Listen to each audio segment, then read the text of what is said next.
Hey, everybody, you're listening to and possibly watching the final episode of 2024 for the Comic Book Bears podcast. I'm Bill Zanowitz.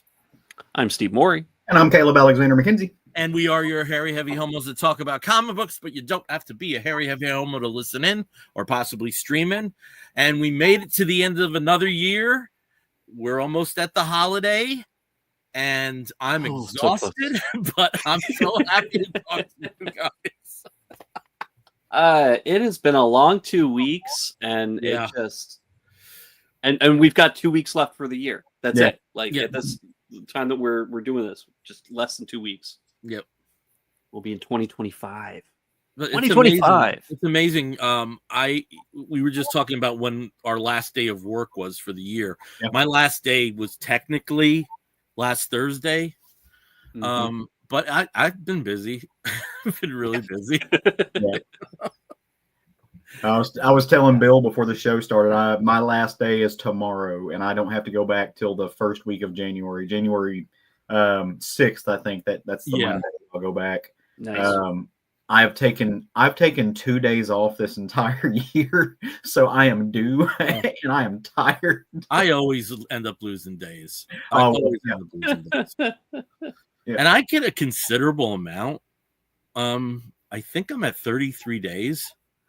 That's not a bad chunk of change. No. The only thing's better is, some of those companies that have like unlimited PTO. Yeah, that you never actually that people do like I do and never take off. Yeah. I took my week staycation earlier this month, so I'm actually going to be working over the next 2 weeks, except for Christmas Eve, Christmas Day, and New Year's Day. So I'm actually going to be at the office for the next 2 weeks. Steve, I've done that too, and that's like the most productive time you're ever going to have. No one's bothering. It is, because everybody else is gone, so I can get all my stuff done, which is great. And also, in logistics, obviously, we do have some crazy stuff that usually happens around the holidays at the end of the year, but Yeah. But also, apparently for us, January is going to not be slow. They're not characterizing it as slow, but there's the ramp up to February will be a bit crazy.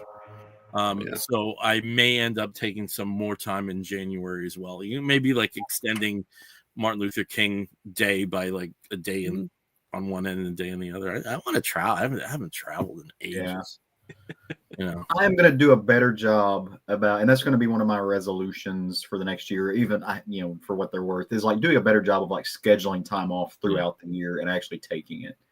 I did a jump start on the resolution. So you're looking at somebody who has been to the gym at least every other day since the first of the month. So, and I'm getting pains in the right places. So you've been to the gym more than I have. Yeah, I have, because busy for you. It doesn't look it, brother. What you posted today? Yeah, it doesn't look it. Yeah, so I am. I've only been to the gym like one day this week. I'm normally like a 6 day a week gym goer. Yeah, and just I didn't get to go today. I came home and started wrapping Christmas presents for the kids and stuff like that, because we've got. So I forget what's happening tomorrow. We've got stuff going on. So some friends are coming in town tomorrow. We've got that. Saturday is we're doing stuff with them, and then also Saturday, for those of you who don't know, is the solstice, and it's the longest night of the year, and all across the country, service providers for the unsheltered community will be getting together, and we hold a memorial service for people who have passed away throughout the year while experiencing homelessness. And so I'm helping put on that Saturday too. So we got that happening. So it's just really big, busy, big thing. So, but in good ways, like good, productive, putting good karma out into the universe kind of thing. I'm literally making a note because Caleb, I have a new acquaintance who is starting a podcast in the new year about the unhoused and mental health. Very cool. So I wanted to connect the two of you, and I'm literally writing that down right now. I would love to. Yeah, I would love to talk about that. I mean, that's I do that. That's my heart. So would love to have that conversation. Let me remind to do that. And plus, They're also in the leather community, so you may have some more to talk about that too. Ooh, I like it.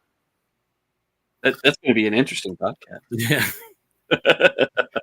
But apparently the podcast is dedicated to that side of his life, not Right. the more fun side. Hey, we to quote Whitman, we contain multitudes. Yeah. Mm-hmm. So.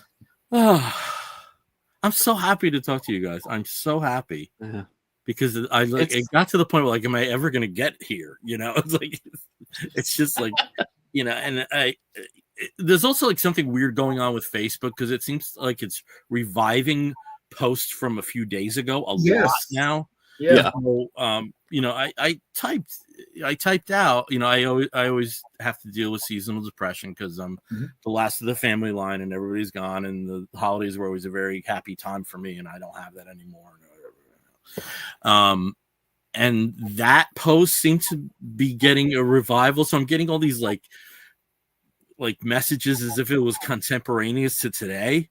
Right. Like, better, you know, and seriously, like once I get to the point where I'm able to lay the grave blankets, then I'm like, I got to that point and I'm a little better, you know, almost like a closure. Yeah. It's you know, it's a shitty tradition to have to engage in, but one that I don't ever want to miss. So I mean, yes. So I get what you mean by that. Like because of what it represents, but I respect you for carrying on that tradition because look, anybody who has parents is going to lose parents at some point, right? And there are so many people who once that happens, they just walk away, right? And so I respect that. I respect that you do that every year, and that's become a tradition because it carries on their legacy and a memory, and it says a lot about how they raised you. So you should, you know. From a friend, like that means a lot. Yeah, thank you. And also it extends to someone I never met. I've talked about this before. 3 stones over from my grandfather is a woman who, when I was growing up, I mean, this stone always had flowers. It always was, you know, kept immaculate, and there was a point in time where there were no more flowers, and if you walk past, there were additional members of the DeAngelis family that were buried. So I always leave a flower on Jeannie DeAngelis's grave. I never met her, but you know, that inscription, you know, has meant a lot to me. Yeah. Because it's, you know, really, like, if you ever want to see love in words, go to a pet cemetery. Go to a pet cemetery. Like, the cemeteries are one thing, like, but the pet cemetery, those are expressions of love that will just gut you and make you smile, a big smile at the same time. You know, you walked into our kitchen and into our hearts, you know, just things like that. So if you ever need to feel emotion, go to a pet cemetery and read the inscriptions on the pet. And plus, if you need to experience full catharsis in public. And also, if you're a creative of any type, go there for names. Yeah. I wrote a play, and there's no way that wouldn't have happened without Abbey Glen, where my dog Pepper is buried. If there wasn't a sign, if there wasn't a cat that was buried named Tuffy Ganella, and that immediately became a character's name in a play I wrote. I mean, it has a beautiful sound. It has a beautiful East Coast sound, and it was perfect. So that is so being from the South and being from a very rural region of the South, like pet cemeteries are a very interesting phenomenon because we don't have those here. Like we just don't. And I grew up out in the country, so like I can show you where all the dogs are buried underneath the trees and stuff like that. But like, we don't have pet cemeteries here that I'm aware of. And so, I mean, that's such a neat and interesting phenomenon to me. I wonder if it's regional, but I mean, I know it's got to be, they've made films about it. So, yeah, you know, I know it's a thing. It's just not a thing that we have down here. Yeah. It's crazy. Those films are not documentaries. They are good for a scare though. Where, you know, poor Fred Gwynn. Oof. Oh man. Yeah. But well, there is the famous Earl Morris documentary, Gates of Heaven. Oh yeah. That's about pet owners. That all have a pet buried at one particular cemetery, and maybe this wasn't the most auspicious way to start off the podcast, but I think it ties into loved ones in the holidays, and I number the two of you as loved ones. Absolutely. And Aww. I only wish your packages were getting there before tomorrow. I've got my right here. Oh, I've always got it with me. Always got it with me. Also, I got a really inappropriate gift from somebody, and they didn't provide their name, and it's like the kind of thing, like, you have to be a really good friend to me for this to be okay. Okay. Yeah. So you're going to be sharing that right here on the podcast afterwards. I'll go back. It's this kind of thing, like, this was not cool. Or was it really cool? Yeah. We'll help you. We'll help you decide. You will help me decide. Okay. So what are we doing for this show? For our final episode of 2024 and our holiday edition? Well, we had a very big teaser trailer that dropped today. So we're going to be talking about the launch of DC Studios. We also, 66.6% of us went to see a comic book based film that we're going to talk about very briefly. And we're going to be each talking about a new book because that's what we do. But since it's the end of the year, we're also going to talk about what we felt was the best title or graphic novel that we read this year.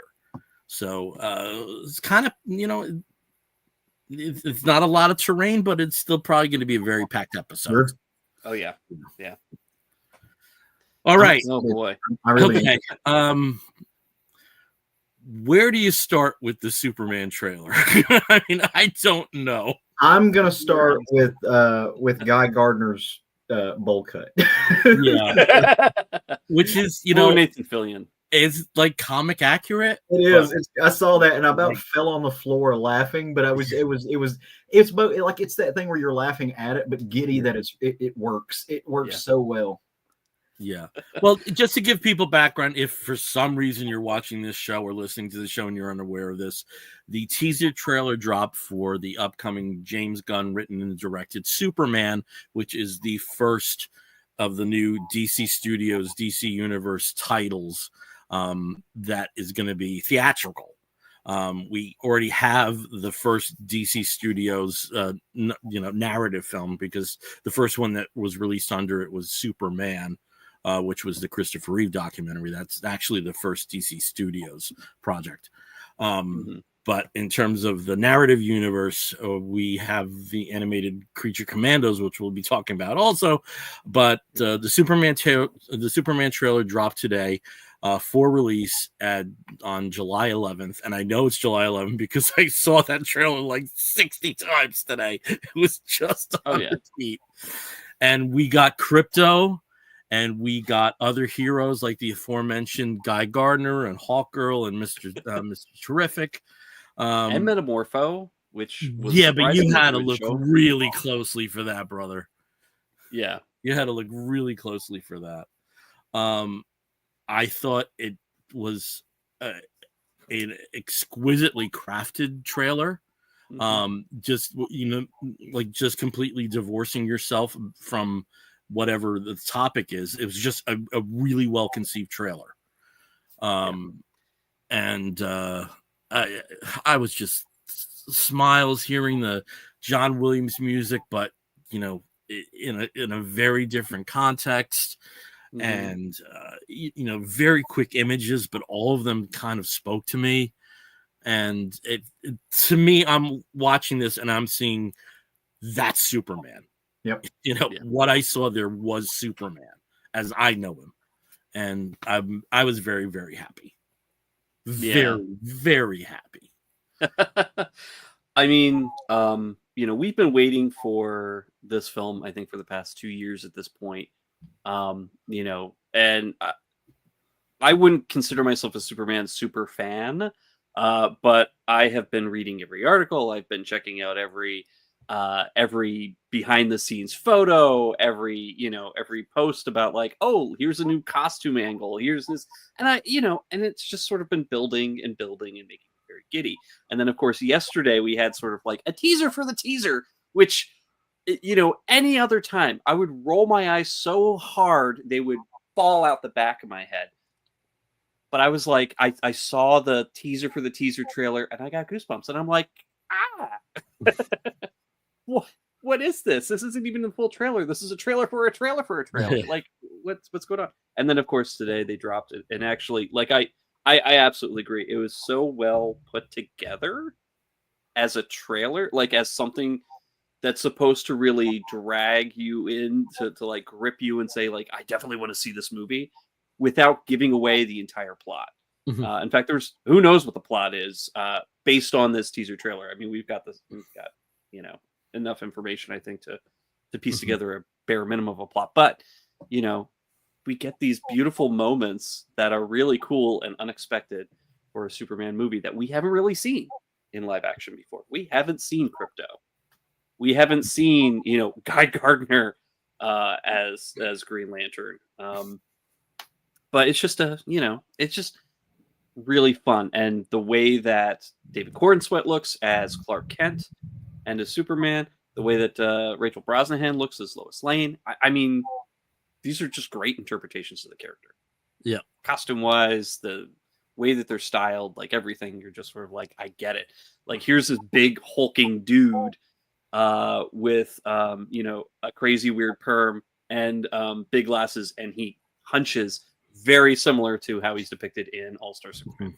Like, nobody would think that he's Superman, because look, he's kind of like, oops, sorry. I thought that was great. I may be really big, but I'm kind of hair is so different, and that's something we really haven't seen in the comics that much. They basically have the same hairstyle. It's the curl. That's it. The only thing that's out of place is the curl. Yeah.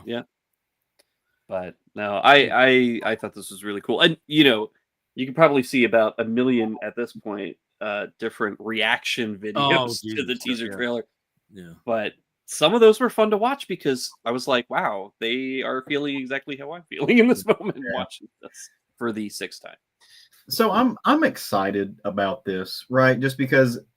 So if you had have asked me before I saw Guardians of the Galaxy 3 if I thought James Gunn would do well doing a Superman film, I would have said no, because James Gunn does really, I mean, he's a trauma guy, right? Like, he does really stuff that borderlines on edgelord, kind of this, that, but if you watch Guardians 3, he does some really cool stuff, right? And he does some really heartfelt stuff in there, and he really gets packs the empathy and the emotion in there. I mean, he does what he does with the trauma-esque things, and it's it's a little off kilter at times, but it's the spirit of it that matters. And then comparing that to what we've had in Superman in the previous iteration, which I did not care for, just really at all. And that's somebody who didn't really have reverence for the spirit of the character. I think they had reverence more for a particular portion of the comics readership, right? And they were playing to that base, and it didn't work.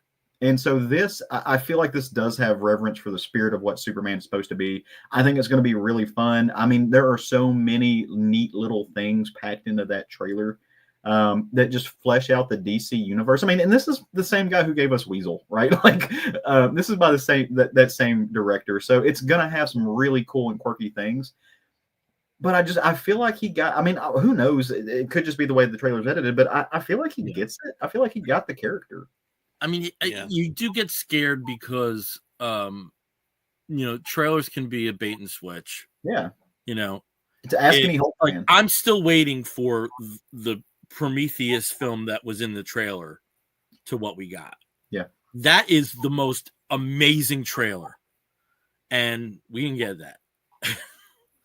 And also, I mean, also, like, I came of age, in the 80s as a film goer, and there were many times where the music video showed all the best scenes. So I also carry that kind of worry. The Phil Collins video for Against All Odds It looks like this kinetic amazing movie. You watch it, it's dull as hell. But great video. So there is always the worry of that sort of element, but I have a feeling we haven't even seen the best. No, and that's the vibe I get. Like I'm weirdly trustful of this, and I don't know why. Yeah. And well, also, actually, I do it's know also obvious. He's taking notes because apparently this was a bone of contention with Warner's. That the first two that were provided, they didn't feel really sold the film well. So to me, that also makes me feel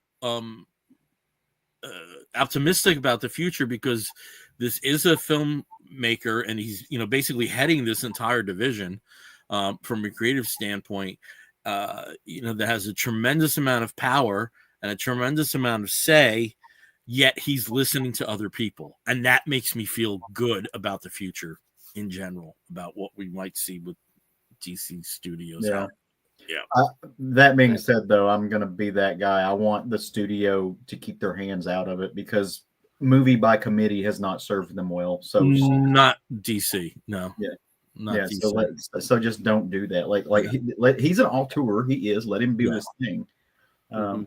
He's earned that. But it also sounds like we're not going to tell you how to make it work, but you have to make it work. Yeah, and I'm good with that. That's the vibe I got from reading some of the coverage, because it seemed most of the people that were pestering about it were not studio, were the sales department. Yeah, and I don't think it's going to be anything as ridiculous as changing the entire ad campaign for John Carter because Mars Needs Moms bombed. But I do think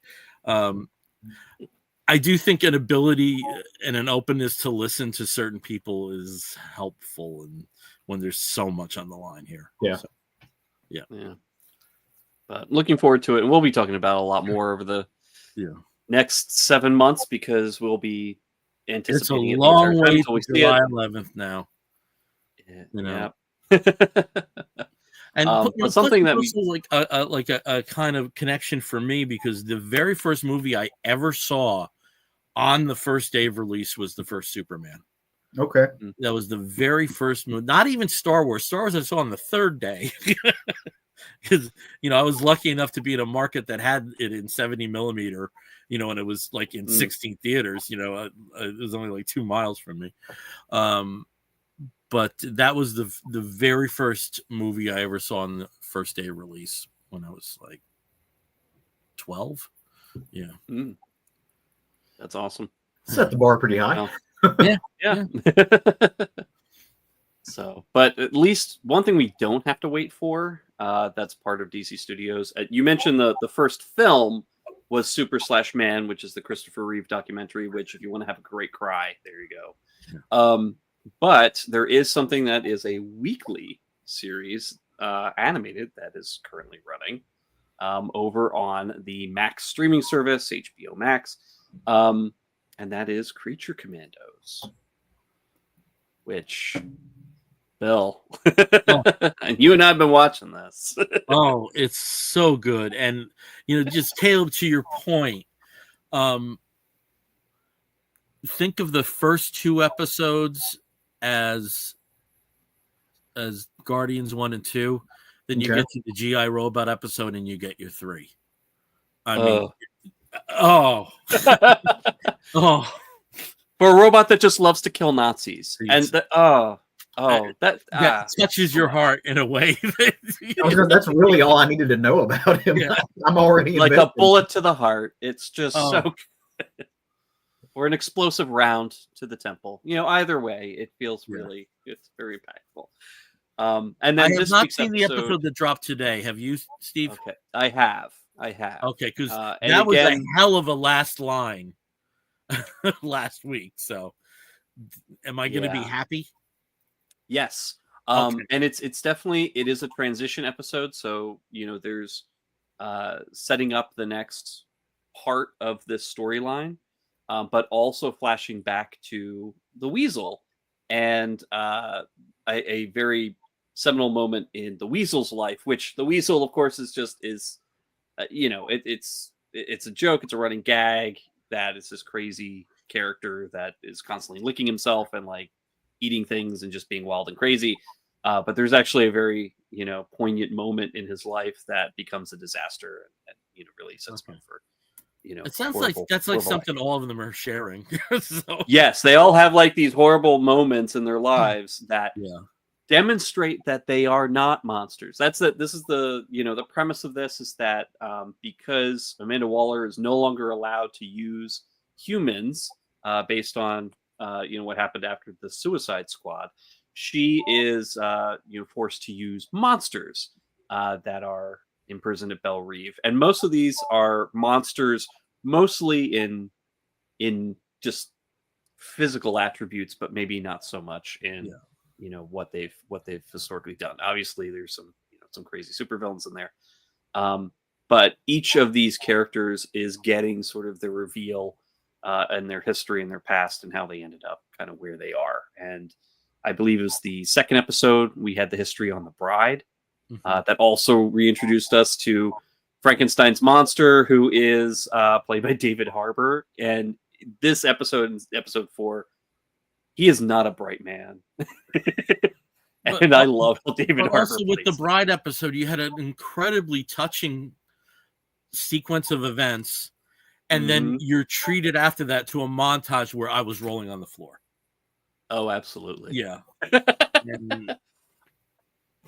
This is wild and crazy. This is more quintessentially James Gunn. So far from what we've seen, but it's just been just a great ride, just an absolutely great ride. Yeah, and if you like Guardians of the Galaxy, if you liked the Suicide Squad, absolutely, I would recommend watching this. And I think probably what might turn some people off is the fact that it's animated, but don't let that stop you. It's fun. They're able to do a lot with the animation that they probably wouldn't be able to do as well in live action. They can take a lot more risks and do a lot more crazy shit without. I mean, if you're going to invest, if you're worried about animation, though, DC's not what you worry about animation for. Like, they have a pretty good history. Yeah, they've got a great track record. I mean, and I'm not even being flippant with that. Like, they just do. Like, I'm not a big animation watcher. I don't watch a lot of animated films. Other than the things that I watch with Roger because he loves them. I'll watch DC animated stuff, not without question. I trust it. Again, it's just like their track record speaks for itself. But it's also a hard R. This is very much a hard R. Yeah. I wasn't expecting the sex scene in episode 2, but we got the sex scene in episode 2. Well, Harley Quinn, right? I mean, yeah. So which one's the harder R, Harley Quinn or this? In terms of violence, absolutely this. Okay. In terms of mature content, it's kind of a draw. Yeah. Okay. Would you say Harley Quinn has a lot more? She's got a lot more, room to work with. This is a I believe 10 episode limited series for this first season. Harley Quinn's just starting their 5th season. Is it 5th or 6th season next week? 5th season plus the Kite Man spinoff. Yeah. Plus the Kite Man series. So so they've a lot of room to run with on that one. But this one's just doing a great job setting up this team of misfits that with characters that most, unless you're a hardcore DC fan, probably have never heard of before. And just getting to play with them in a very interesting way. I love it. Is that Rick Flag in it? No, it's Rick Flag Sr. It's Rick Flag Sr. And you get to see him. You get to see a lot of Rick Flag Sr. You get to see a lot of them. Silver bells. Yes. But yeah, it's and so far the real big bad that we've been introduced to is Cersei, but that may not be obviously the final boss. Okay. So we'll see what happens. We're only 4 episodes in. We'll soon be halfway through by next week, but it's going to be interesting. Okay. So I'm really excited to continue to watch this. I'm happy that this is that this dropped first, because I was kind of worried. I was kind of like, who's going to watch this when you get the Superman movie? But no, this is great. Okay, so we talked about DC. Marvel, not Marvel Studios, but Marvel through Sony recently had a theatrical film that was released. And as if you follow the trades, it did not exactly do well financially, but that doesn't mean that Steve and I didn't didn't see Contribute. We contributed to the box office. With the meager box office. And we are talking about Kraven the Hunter. Steve, do you want to just offer a few words about what the film's about? Sure. So Kraven the Hunter stars about those abs. This man, and so 7 of the stars of the film are right here represented. So you have Kraven, Aaron Taylor Johnson, and 6 of his abs. Basically, it's a retelling of the origin of Kraven the Hunter, one of Spider-Man's biggest and longest running villains. Except there is no Spider-Man in this movie. And Kraven is set up here more of as an anti-hero than a villain, where he's the oldest son of a Russian crime family, and he is taken hunting by his father out on safari in Africa, where he is mauled by this great tiger or great lion and left for dead. But young Calypso, with her magic Calypso potion, brings him back to life, and now he has the powers of, savage beasts and is a super hunter, where he makes his living kind of going after bad guys and mafia monsters in the present, and that includes the Rhino, played by Alessandro Nivola, looking kind of thick and meaty, surprisingly, even though he plays like super nerdy, which is also a very strange choice. But he does turn into a rhino at some point during the film, and it looks pretty good. But yeah, I mean, the action's fun. If you like watching this dude, Aaron Taylor Johnson, look hulking, and like he does like the meaty shoulders first walk, like through the entire movie, which is it's a look. He also runs really fast barefoot in the streets of London, which was kind of cringeworthy. You're like, no, glass. But yeah, I mean, it is what it is. It makes a lot of the same mistakes as all the other Sony movies that depend a lot on CGI, rather than good writing, acting, editing. Yeah, the writing was where I was just astonished, because the first 18-20 minutes of the movie are fine. It's a very well-constructed origin story. Because going in, to me, like, Kraven is a middle-aged man. My conception of Kraven is much more like Russell Crowe, who plays his father. In my head, because it just seems that that's the kind of history and legacy that character is about. But I thought Aaron did a much better job than I was anticipating. But it did feel, like I said, like the first 18, 19, 20 minutes were fine. After that point, it almost felt like you had access to one script. We're taking it away. You have to use this script, and the other script wasn't nearly as good. That's what I really felt like, because the dialogue from that point on is like,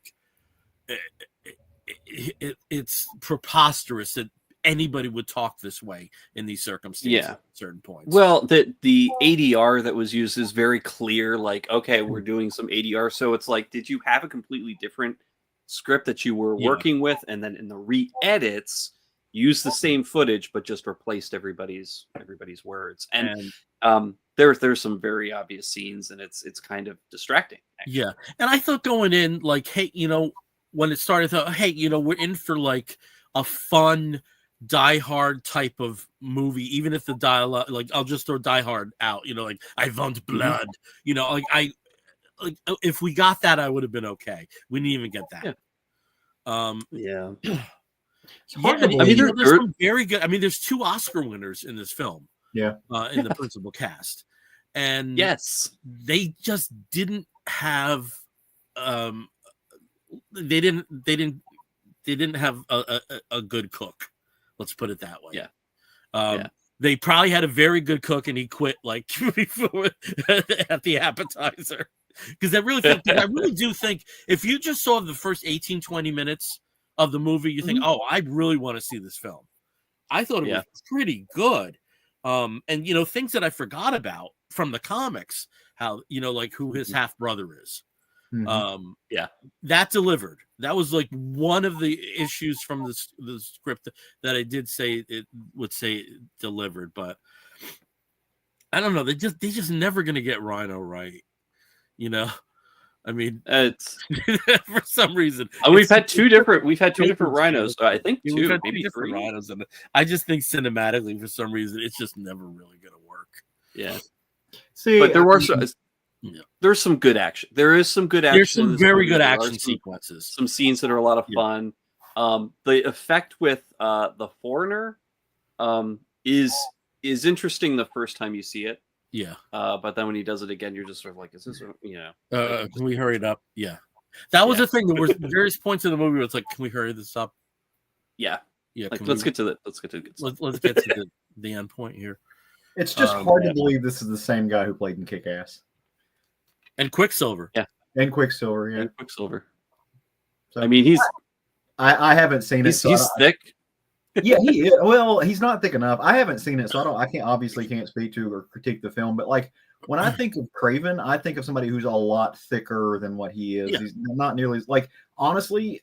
You give me Henry Cavill as Kraven, yeah, that's the body type, right? Like that is, I think that works well. I mean, I'm obviously not opposed to this. I like this. I would watch myself. So it's great. It's just it's a weird body type, but. Yeah. I like what you said about Rhino, because we keep seeing these villains like the Lizard and stuff that could be cool in the right circumstances but don't work. But I mean, look, if you watch Black Panther, they gave us M'Baku, and I never thought we'd get a cool version of M'Baku, or like I was like very nervous about how that could ever happen, and they did. So I think there is a version of Rhino that could work. I think there's a version. It could be, but I think anybody attacking that in the future will know, like, hey, the first two times just didn't really work. We have to consider, we have to consider the interpretation here. I had Paul Giamatti in the first one. I'm like, how do you take and make Paul Giamatti bad? I am Rhino. Rhino. And also there is the problem with the fact that people don't seem to realize that Rhino's horns are not on their forehead. And I'm like, no, it's part of their nose, but I understand you have difficulty creating that in CGI, but if a horn grows out of your forehead, you're a unicorn, not a rhino. I'm unicorn. Unicorn. I saw some interesting scientists in New York. You should probably check them out if you want to be supervillain. I am a rhino and I want blood. How do you make Paul Giamatti bad? It just he's so over the top. I mean, he's good over the top. When you do have actors that are good at over the top, sometimes they're also very bad at over the top. Yeah. I would include Alessandro Nivola in this. Bad over the top. I think Seymour Hoffman had his duds too. That's true. That is true. And I think that is the case where, in the 60s, these would have been actors that would have been relegated to like the visiting uncle on Bewitched or a villain in Batman, and so gay. Is that what you're saying? It would be the gay one. But it's good that there's an outlet for them cinematically now. But I do think that that's something that people have to be aware of, where actors that are way over the top, it can be delicious or it can be like yeah. So. But I did like him much more than I thought I would. He's probably the best thing in the movie. He does a great job. Yeah. And also like I definitely cared about him. Yeah. and there's eye candy. So I mean, like it works. Like there's some good action scenes that are fun to watch. There's some eye candy for people who just want to look at pretty people or big beefy dudes. I mean, Russell Crowe. But yeah. Yeah, there's always like free on streaming. I liked him till he got fat, and I was like, that's when I started I started really liking him. I started really like he was good in Gladiator, but this one, oh yes, that is a feature. That is a feature, not a bug. Yeah. Give me your Russian accent. That's kind of over the top and crazy. Why not? All right. Well, we've talked enough about films and media based on comic books. Let's talk about the actual yay. So in terms of books to start out with, I know we tend to do like big two first. All right, so I think I'm the only one with a big two book out of books, right? I think so. Yeah. I'll start. But it does come from somebody who definitely has a very firm foothold in independent books, and I'm talking about JSA number 1 and 2 with my nice covers here, but I provided the standard covers for Steve, and the gentleman that's writing this book right now is Jeff Lemire, and I have to pronounce the artist name correctly. It's not easy. Diego Olortegui. Is that? Am I close?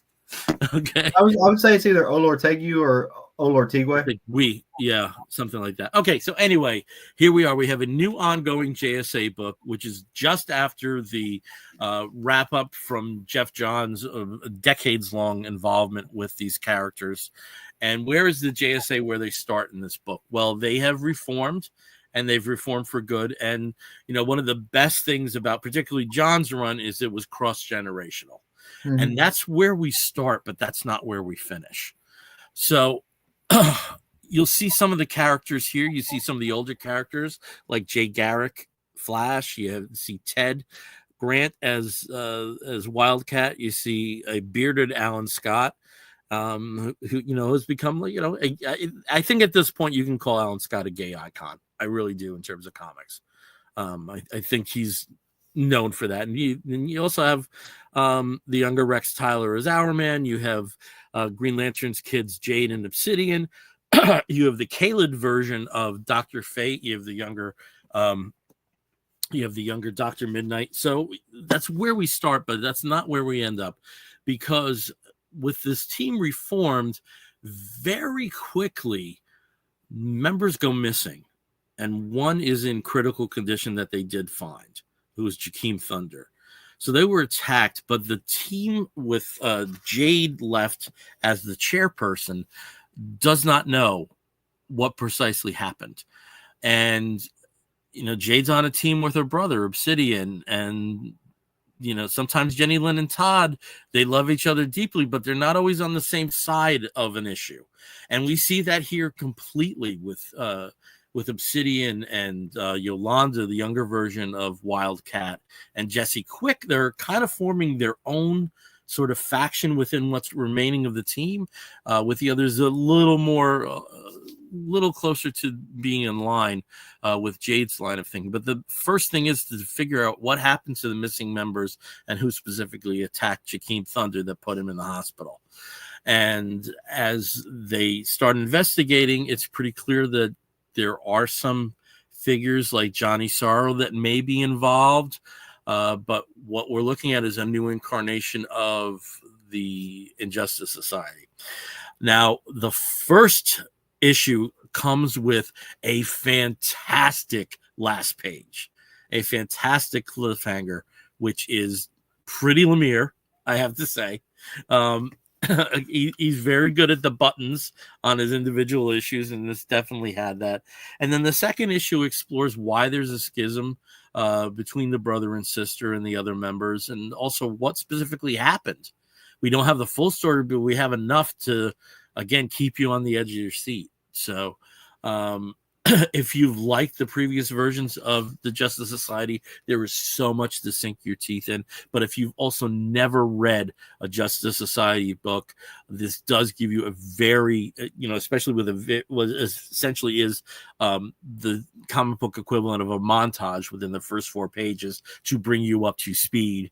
Without scratching your head why there are so many members and why there are members that are in their 20s and there are members that are like technically like 104.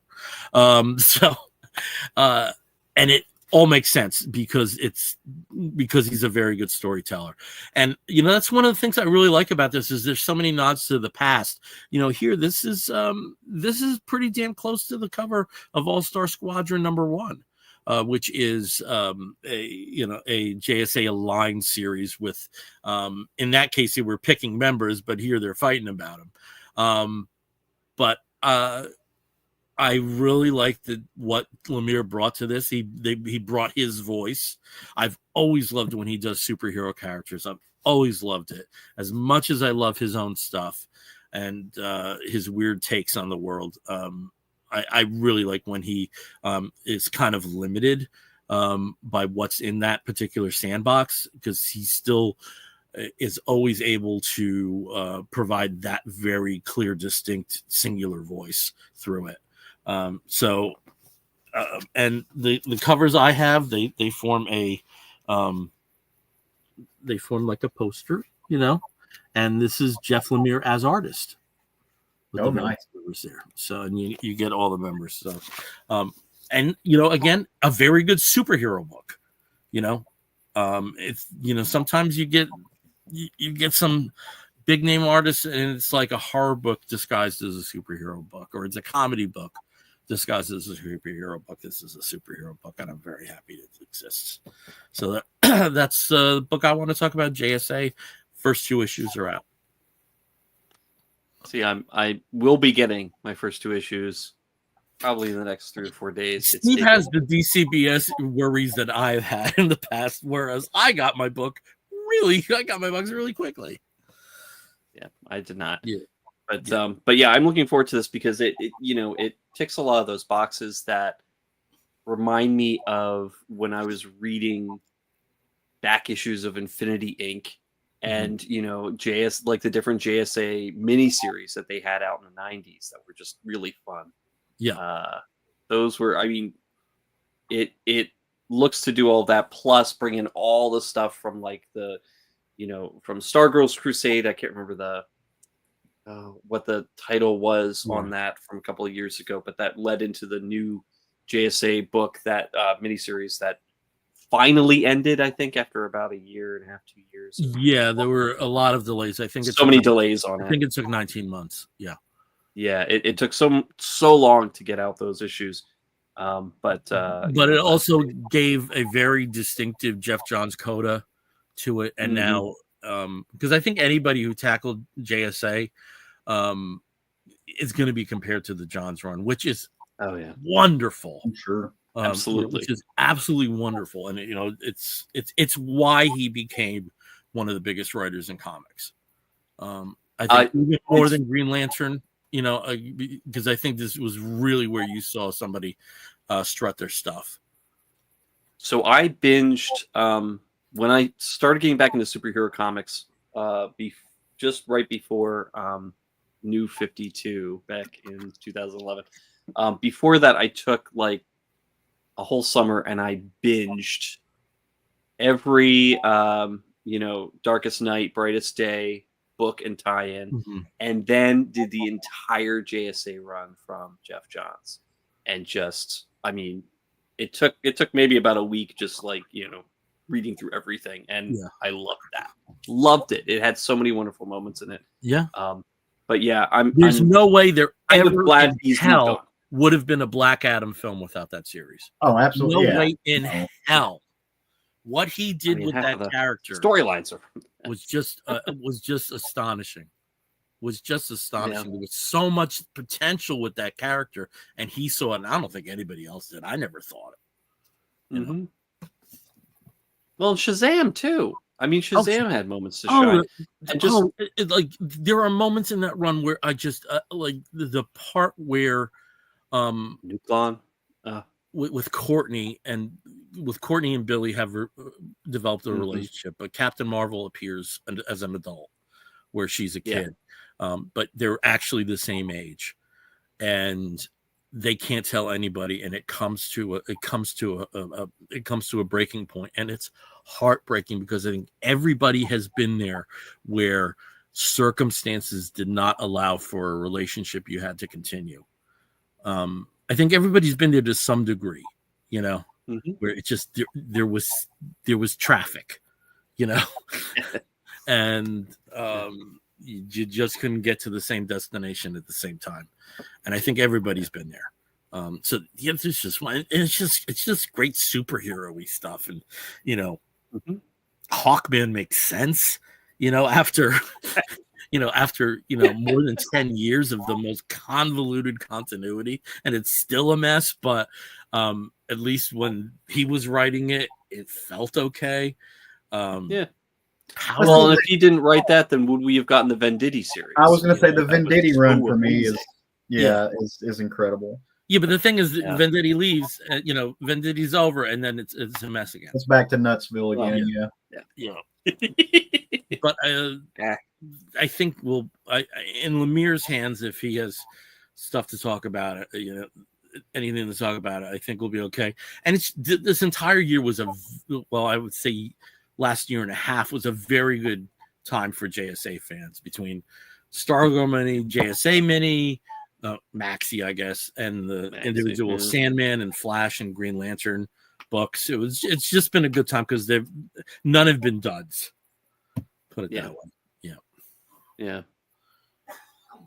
And when you guys get to reading it, I really want to hear your opinions, because I think I will. It's on my list of things to get read. I just haven't been able to get it read. Because I know for both of you, it's a creator you I think you both absolutely. We both. It's not like I have a Jeff Lemire long box that I segregate all of his books into, because I think he's that good of a writer and not the quintessential writer of our time or anything. Yeah.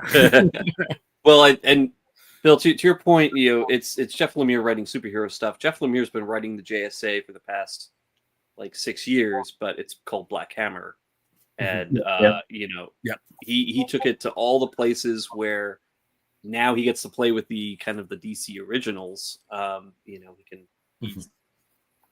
He's played with what works, and I think that he'll be putting that experience to good use. So, and he has also promised, as he put it, one hell of a JLA JSA crossover. Oh, I can imagine. Yeah. Nice. All right. Cool. Okay, so that's the book I'm currently reading, and let's go over to Steve. Let's hear about what you're reading. So, I, on a whim, decided to pick up something that, it hits some buttons on me, which is, crazy sci-fi, sort of galaxy spanning, military based kind of stuff with a secret agenda and rebellion, blah, blah, blah. Fun stuff like that.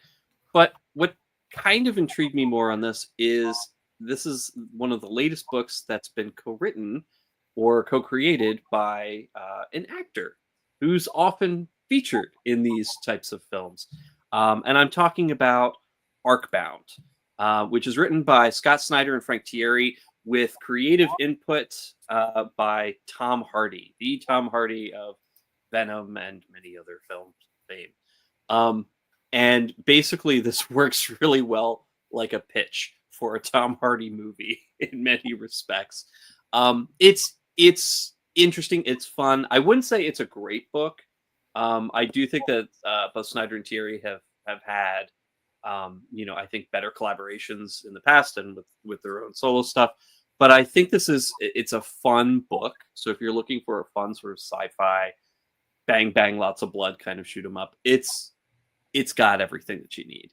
And basically it's a book about this character named Kai, who is a soldier for the, I believe it's called the Zenitech Corporation, which is kind of like the final human government and corporation all in one. So it's tasked with bringing the human colonies of the Empire to heal in order to mine this particular type of mineral or this element that allows space travel and expansion through space to continue. The problem is it's also highly poisonous, and so anybody who's exposed to it for any period of time ends up dying horribly from like super cancer, essentially. So in order to mine it, in order to handle it directly, they have a tendency, this corporation, to turn rebels, to turn colonists, to turn criminals into arcs, give them an arc body, which essentially is a cybernetic body. So they can work and work and work and work and never get tired because they're no longer fully human. And this is all sort of being done ostensibly because there's this, alien race that's out there that's super powerful and has been opposing the human expansion. And so it's like, for the good of humanity, you have to, we have to do this. We have to forcibly take over these human colonies, kill half the people and convert the rest of them to arc-bodied slaves. And the main character, Kai, who is an enforcer for the Xenotech Corporation, he realizes this is wrong, especially when the next target is his own home planet. I have a very quick question, Steve. Sure. Is Kai the woofy guy in the middle? Absolutely. Okay. There's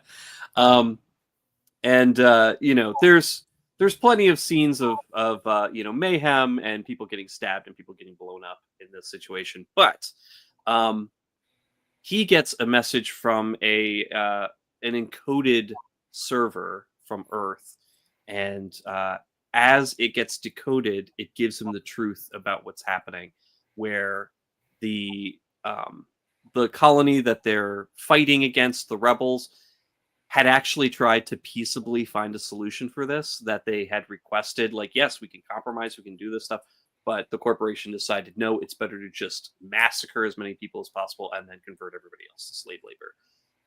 And so when he finds the truth of that, unfortunately, his partner realizes that he's now become a liability and has him ripped in half. Very gooey, messy way. His body is discovered, or at least what's left of his body is discovered by the people who actually sent him the message in the first place, who have formed essentially a rebellious network to try and stop the corporation from doing what they've been doing. The first two issues, it's a lot of backstory, it's a lot of exposition, setting things up. So it would work pretty well in this miniseries as sort of like the first part of the movie. And then we get the rest of the movie where our hero comes to terms with the fact that he's now been put together in an arc body, which is something that he's been terrified about for a long time, but now has the power to actually make a difference. And it's, again, we're not talking Shakespearean, a Shakespearean situation here, but it's fun, bloody, action-packed sci-fi. I could see this being brought to the big screen in some way, shape, or form. But I think as a comic, it is fun. It's a fun read, and is good for the. I guess it's a 5-issue series for now, possibly to be continued depending on how is the writing build? It's billed with Scott Snyder and Frank Thierry as co-writers, Mm-hmm. and Tom Hardy is he's credited as a contributor, and I think that specifically they say it character development as well.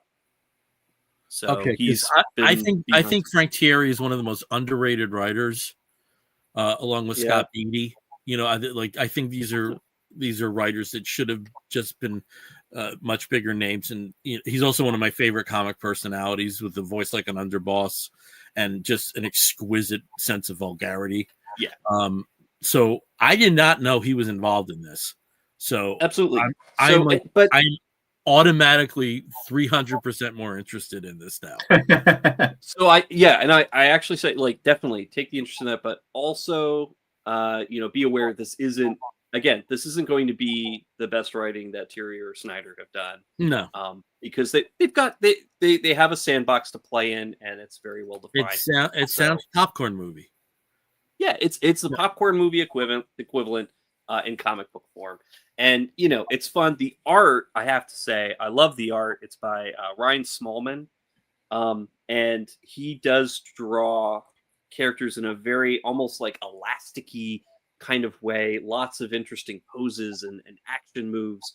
And he does a really great way of keeping his figures extremely dynamic. And the colors are great with this. I believe the colorist is Frank William, and Buddy Bodwin is on letters, and they do a great job. I mean, this is a well constructed book. It's got some great splash pages and action. This is something that it's again popcorn movie in a comic book form. So I'd recommend picking it up if that's the kind of thing that appeals to you. Oh, it's put out by Dark Horse. Yeah. Well, it's like popcorn stuff. Nah. I'm actually surprised it's Dark Horse and not Boom. Yeah, I mean, it does kind of seem like something Boom would do. I think a lot of the stuff that was intended for the Comixology originals went to Dark Horse because they gave Snyder the best deal. Okay. I'm pretty sure this was one of those. Yeah. Could be. Because that was. I mean, the other big, I'd say like the biggest name title that's kind of co-written, co-created by a major star was obviously Berserker, between Matt Kint and Keanu Reeves, and that one's been it's been through several series, several volumes, and an actual prose novel. So that one's been very successful. One of the highest. Most successful Kickstarters ever. Yeah. Well, and that's why I thought it. It surprises me that it's at Dark Horse and not Boom. And I'll eat some crow on this. Right when Berserker first came out, I was like, oh, an actor like throwing his name on a comic book, and they're just making a lot of money on Kickstarter, and they're soaking up money that should go to these other creators. I was completely against it. Thought it was going to be trash. Didn't care. But like I'll gladly eat crow because apparently, which I haven't read it, but apparently it's good comics. And Keanu Reeves is doing a great job with it and has done he's done right by comics and comics fans, which by all accounts, he's just an amazing dude anyway. So that shouldn't be surprising, but I was very against and to a degree, I still am, right? I was very against these bigger studios going into Kickstarter and crowdfunding and soaking up a lot of that, but I don't really think it matters now. No. So I don't think and so it brings attention.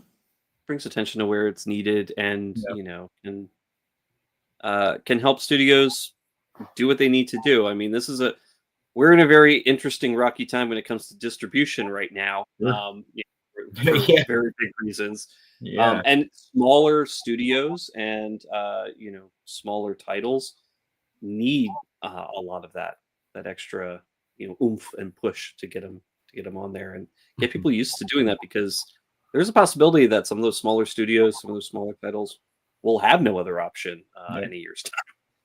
We don't know. It doesn't look good for Diamond. So, but yeah, and I think that it's a good opportunity. There are some great ideas that are floating out there, and just because somebody's an actor, well known for being in front of a camera, doesn't mean that they can't really pick up a pen and collaborate. We've seen Amelia Clark do a great series. We've seen Nicole Maines as a natural storyteller. So bring them on if they have the talent. Bring them on. Absolutely. And Des Malchin's books, I love his stuff. Like Count Crowley has been one of my consistently favorite titles of the past several years. And he's fun. He's been also writing Creature Commandos for DC, the comic, not the show. So I like his stuff, and I like what he's got coming out. So some of La Bamba, but there's some gems. Sure. Yeah, I mean, but so are things at the big two with writers that we well know or don't know, or people who are just it's going to be what it's going to be. But like you said, just because somebody is an actor per se doesn't mean that they're doing something as just a promotional stunt. And I think for my own, I think you can tell. You can absolutely tell where it's just this vanity thing, or that there's, or that they've chosen this medium to tell the story in, because it's best suited for it. So you can always tell. You can always tell, a comic book which is a failed movie pitch. You can always tell. And sometimes they're so much better when they realize that it actually works better as a comic book than a movie. Or leads to something else like Dark Matter, which was a great sci-fi show for 3 years. Yeah. That started as a movie pitch that failed, and so they made a 5-issue comic series that did pretty well. All right, Cool. Caleb, it's your turn. I can What I are you can go reading that now. you're digging? Yes. So I am continuing on my little trek as the end of the year approaches. I've been going through and ordering graphic novels and stuff like that I have not read yet that are on a lot of the best of lists, and it's just to see what's up, things that I missed. So I've got in a book that is on a couple of those lists from our good friends over at Fantagraphics. And the book is called Tinder. It's by a new writer. I think this is the writer artist's debut comic, Beth Hetland. And so I picked it up. Again, the only thing I knew about this book is that it was on best of list. Didn't really buy it because of the synopsis or plot, or the cover didn't necessarily grab me, but it's apparently something that is being promoted as worth the read. So I wanted to check it out, and I'm really glad I did. It's not at all what I expected. And if you don't know what you're going into, it's got a lot of twists and turns. Like, it goes in some really odd places. It was a fun ride. So Carolyn is the book is about this character named Carolyn all throughout. And it opens up and Carolyn is pregnant. She's got the perfect life, just it's kind of what the American dream is. She's gotten married to the dude that she's just head over heels with, and they're financially stable enough where now that she's pregnant, she's going to quit her job and be a stay-at-home mom. And it is everything that a certain segment of society tells you that you should want. It is the quote unquote good life. You're raising your family, you're financially stable, you've got the husband that dotes on you and stuff like that. And then things start to unravel. And you realize that things are not what they seem in a couple of really complicated ways. Some of it is in ways that I'll get to it, but some of it is ways that can't be orchestrated, that it just kind of happens. And then some of them are, hey, you orchestrated your life to be this way, and it went off the rails because it had no other choice. So as you're going through the book, in the first part of the book, you're seeing this life, and she's quitting her job, and that she's going to be a stay-at-home. She's going to be a homemaker, and her husband loves her, and she's having these dreams. But the book, for the most part, is just drawn in kind of a basic purple color, right? It's Steve, if you've got some of the interiors, yeah, most of the book is kind of like the top of this. It's just slice of life stuff, basic colors, some really fantastic art. Not a lot of depth to it, not a lot that you see there, but she starts having these really vivid dreams, and that's when the color just pops in, and Beth Hetland just delivers, breaks the kind of continuity wall and gives you these really visceral and vivid colors that she's having these nightmares in. And in the same way, she starts showing you that again, some of this is a facade. The main character, Caroline, has orchestrated her entire life for this, right? She grew up a young girl that was told she needed to find the husband, that was told she needed to be the mother, that's what she had value in, that she was a homemaker, and she believed it. And to the point to where if her life did not turn out like this, she thought it to be a failure. So it shows her starting this job, and the person who would become her husband is in the cubicle over, and she orchestrates a meet cute. And before she does that, she uses social media to find out everything about this guy, so she can find out exactly what makes him tick. And basically she can formulate a way for him to fall in love with her, and it works. Right. And so they do get married, and then they start to realize there's these little things that maybe this is not who she really is. And he starts to pick up on things. It's like, hey, this seems just disingenuous, and he's not wrong, but he doesn't know he's not wrong.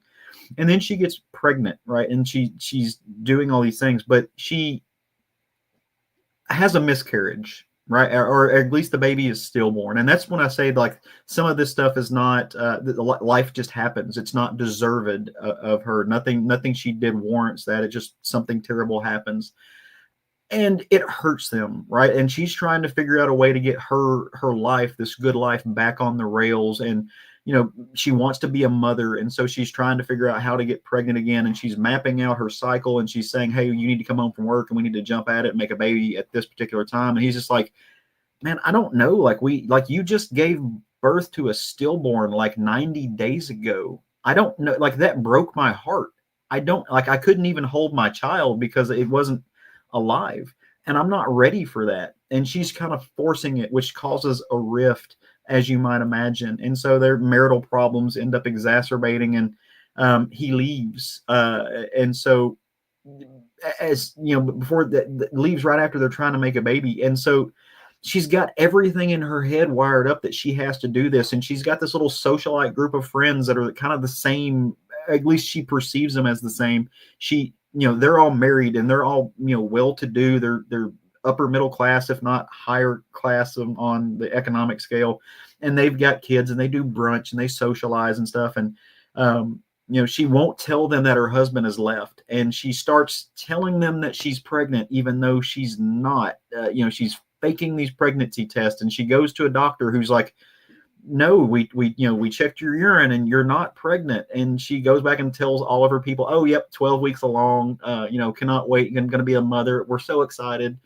She puts up this facade. She's packing things inside her clothes so she looks like she's showing. And she's living a lie, but she's living a lie because she thinks she has to. Like she thinks in her own mind that is what society requires of her for her value. And as she's doing this, she's having these nightmares, and she starts to develop an obsession. As you read the book, you realize that she's got like obsessive personality disorder, right? And so like she's obsessing over her husband, she's obsessing over status, but then she starts that it evolves, right? And so she is obsessing over, she starts picking at her skin, and she starts cutting a little bit. And she starts pulling out tufts of her hair as kind of a tick because things aren't going right. And, she's doing all these things, and she's lying about how she's getting hurt. As the book evolves, it really shows how she's able to present, despite some very obvious things that are going wrong, but some very obvious physical injuries that she has that are, anybody from the outside looking in and be like, yeah, you're doing that to yourself, right? That's the only way this can happen to this degree. But she lies to her friends, and they're like, oh, like we don't want to acknowledge that you're mentally unstable, that you're having this mental health issue that is going to kill you, because that would mean that something's wrong with you, and we don't want to acknowledge that. So we're just going to believe you and go and let you keep lying to us and pretend. And everything just kind of goes off the rail. And it is an incredibly poignant and horrific look at both obsessive disorders and at like social pressure, especially on women, but just social pressure in general, the things that it can do to you, the way it can break you, and the expectations that life can throw at you. I won't go too far to the end of the book, but it becomes, it reaches an end point, like that the only way it can. There's no saving grace to this. She is basically self-cannibalizing. I don't know how else to put it, to that point. And I thought it was fantastic. At some point, the book shifts and it quits hiding the ball. It quits trying to be a metaphor, and just really just lands it in your face. Like, this is the only way it can be. I'm not going to lead you to the point. I'm going to tell you what the point is. This is what is happening, and there's no other option. And we're not obfuscating it. There's no deep reading involved to understand what Beth Hetland is saying here. And I think that was a really interesting twist, from a literary sense, from a craft perspective, to kind of go from that. We're going to show you what's happening here, but we're going to keep the veil up. To all of a sudden, it's just like, no, it's very heavy-handed. And I thought that was a really fun way to do it, because interestingly, it turns into a body horror book. And you don't expect that from the opening pages, at least. Like I said, it throws you a couple of curveballs. I think it is a great juxtaposition when it's just giving you slice of life versus horror. I mean, you can see the page that Steve is showing now. It's it's a 12-panel grid. It's in color. It is a very aphractic dream. It starts off with like cracks in a wall that's showing you the brick underneath, and there's a mouth that is molding together, almost like that scene from The Matrix. There's a dead fly. She's ripping off her face because in real life she's ripping into her skin and she's cutting herself and she's causing herself pain, and kind of like I said, beyond self-flagellation, it's self-consumption. She is consuming herself with this idealistic version that she thinks she has to fit into to have value, and it just gets horrific and disgusting and gut-wrenching. I loved it. So I think it's a very, very interesting piece of work that says a lot and does a lot at the same time. So like I said, it's produced by Fantagraphics. I think it's well worth the read. You've got to be in the right mindset and the right place to read it, though, I think. So just beware of that. It is not going to be nice to you. This does not wear soft gloves when it hits you in the face. So I'm glad that you actually provided a picture of where and how you read this book. Yes. So I read it while I was laying in bed with Emmy. So I will also say there is a scene in here where when life is going great, Caroline and the husband have their apartment, they're getting ready for baby, and they've got their beloved pet cat, and as she starts to get into this like obsessive compulsion with consumption, she's picking pieces of her hair out of the drain and eating it, which is disgusting enough. But then it leads to the point that from a nurturing standpoint, there is a scene in here where a cat gets harmed. It doesn't show you it happening, but it happens. It happens. And I think it says a lot that for somebody whose idealistic vision of themselves is being a mother, that she destroys the one creature that is dependent on her for nurture and health. That part's a little rough. Like, I have friends that I would tell them about this because they wouldn't read the book, or they would get viscerally upset with me if I didn't tell them about that. So I think you have to throw that in there. There is some depiction of animal harm in this. This is not a person who is well. This is so take that for what it's a horror story. It is a body horror story that mixes in social pressure and stuff. So Fantagraphic Books, Beth Hetland, this is her debut graphic novel. I can't wait to see what more she does. It's disturbing and fun. And I think the cover is pretty apt. It's not all the time that we see covers that tell a full story, but the cover is this picture of this hand coming in and moving these little wooden figurines and dolls around, which is exactly what she's trying to do. She's trying to orchestrate her life as if she's playing with dolls, because that's when everything is perfect. This childhood idealistic version of the nuclear family. It's disturbing in wonderful ways. Okay. Merry Christmas. Well, thank you for that warning. Well, all right. Well, good stuff. So yeah, I'm sorry, I don't have happiness to share right now. Hey, I like this is up my alley, so yeah, I'll be picking it up.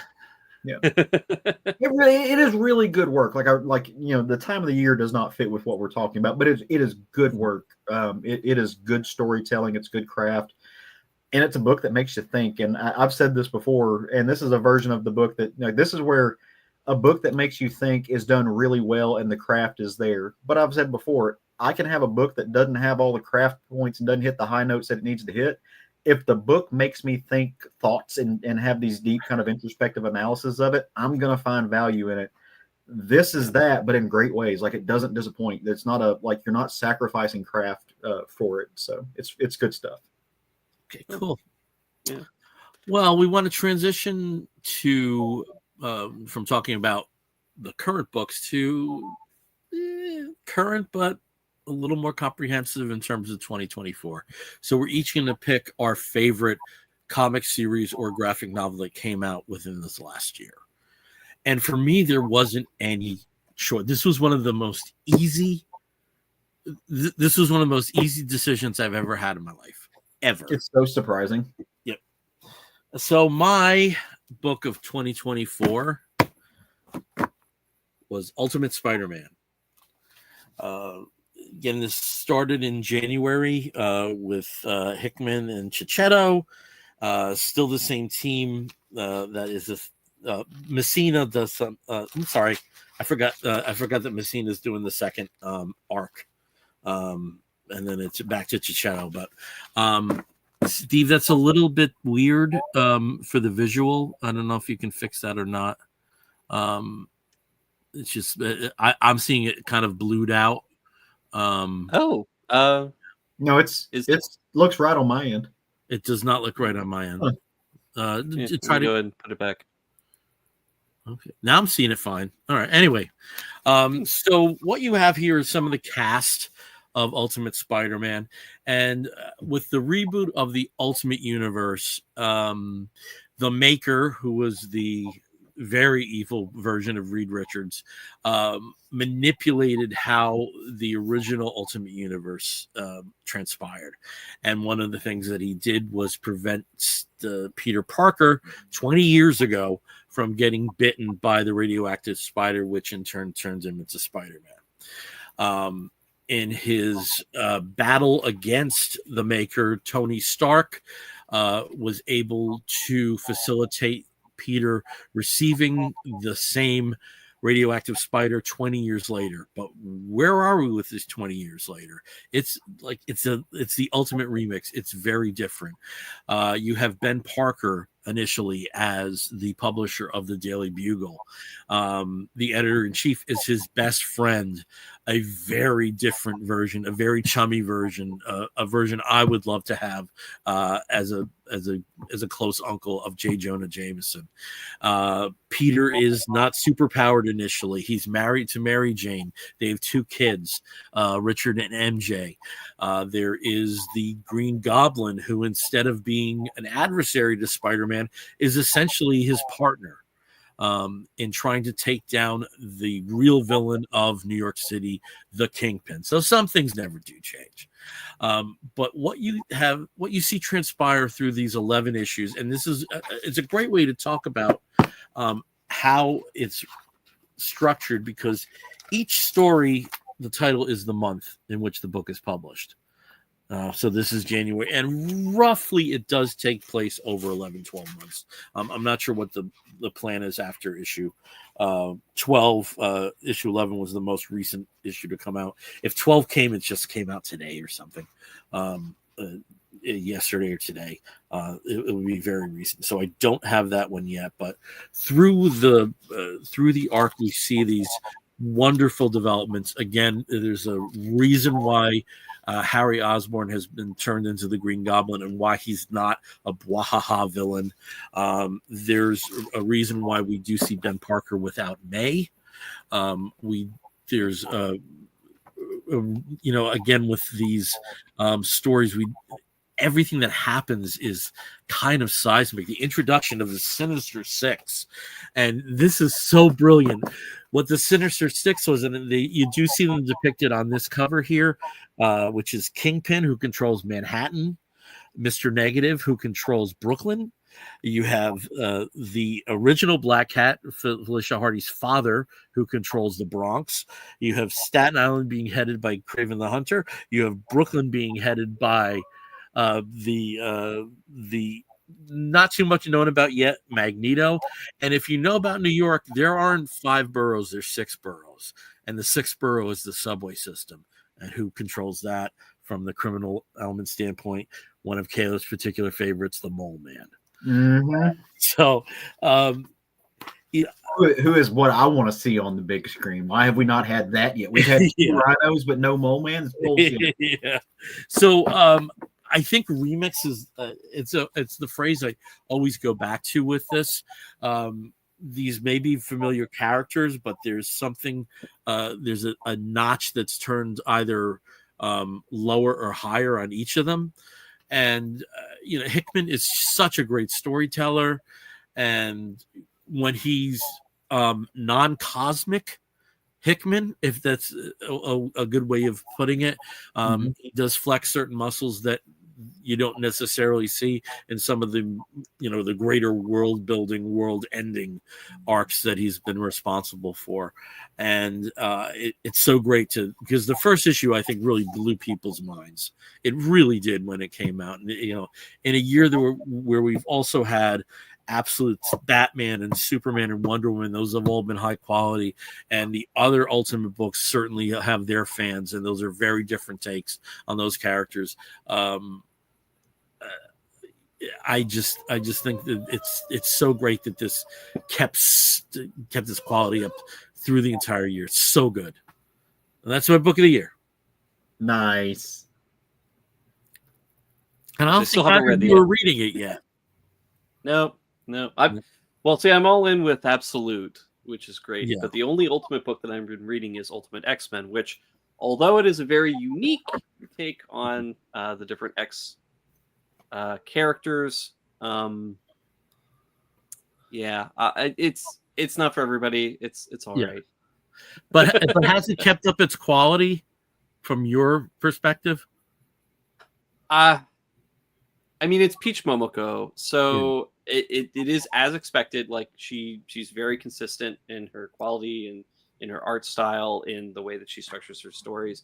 Unfortunately, over a long-term series, I think it's a little too drawn out. Okay. A little too drawn out. Okay, cool. But this one is not. I hope we get 8 years worth of stories from Hickman with this version of Spider-Man, at least, before it's handed off. So. Okay. Awesome. Well, Steve, I kind of gave you the mic there, so why don't you provide what you thought was the best comic of 2024? Well, I talked about this, I think it was maybe 5 months ago, maybe 6 months ago, when it came out. And it has since made a lot of best of lists, best of graphic novels, New York Times, I think it was listed on their Forbes as well. And that is Self-Esteem and the End of the World by Luke Healy. And it is slowly loading up, or at least the image is on my end. It's on my end. Yep. It came right up on there we are. Okay. So that is the author right next to this. I think it's perfect. That is a perfect depiction of his attitude in this book. His character, where is ostensibly it's himself, in sort of a very fictional autobiographical way. His character is going through a crisis of self. He doesn't know, really what to do with his life. He's had a couple years since he had a hit graphic novel. He doesn't have any new ideas. He's single. He can't, get his life together. He just feels aimless. And that's essentially the through line of this book is him trying different things to try and be a better person.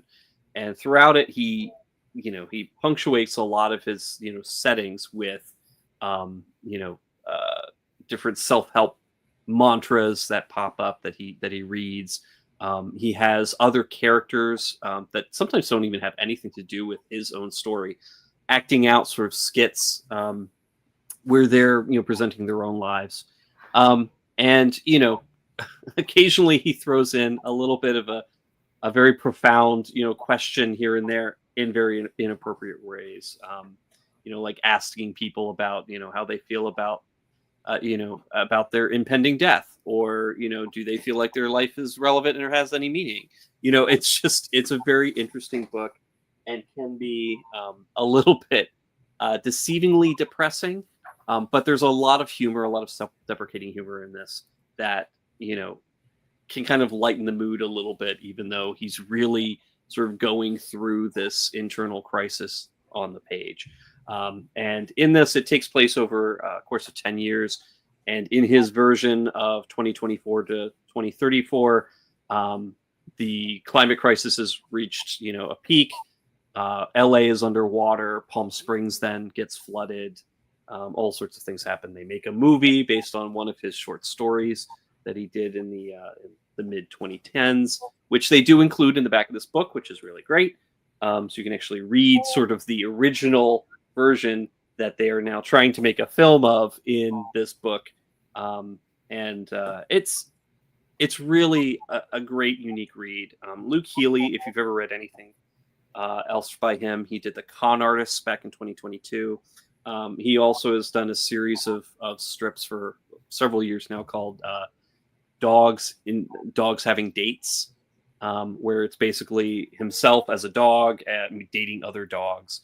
And, it's the struggles of being a gay man with different body issues. And, he likes bears, but he doesn't like being a bear. Then sometimes he likes being a bear. It's very interesting, just sort of going through his own personal struggles in a pretty funny way. And it's subtle humor. So, if you're looking for big guffaws, you're probably not going to see it in this book. But I think it presents a lot of crises, a lot of personality crises that I think a lot of people in their 20s through their 50s go through. It's a great read. It's a thoughtful read. Definitely is something that would make a reader seek out more of his work. So, and that is Self-Esteem and the End of the World. Very cool. Yeah. Like I said, I talked about this before, but it's definitely a great read. And Steve, importantly, who's the publisher? It's drawn in quarterly. Okay. So normally they're out of Canada. Normally it's a lot of Canadian authors. Luke Healy is an Irish author. So different. I don't think D&Q have that rep anymore at all. They're in Portland now, aren't they? No, they're in Canada. Are they still in Canada? Okay, they're in Canada. But I think they've kind of shed that Canuck thing long ago. I mean, a lot of their big releases every month are Canadian authors, but I mean, they are just like Fantagraphics. They are a very international, base of writers and that contribute and provide.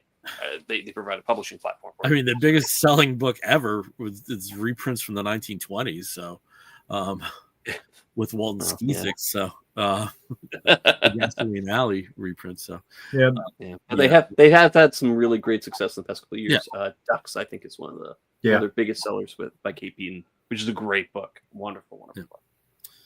All right, over to Caleb. Caleb, what was your best book of 2024? So this was tough. This was really tough because there's been some really good stuff come out this year, and especially even in the superhero genre. There were a lot of books I was toying with, but at the end of the day, I had to come back to my favorite thing is Monsters Book 2. Yeah, Emil Ferris. This is look unless Harrow County, kicks back up and starts again.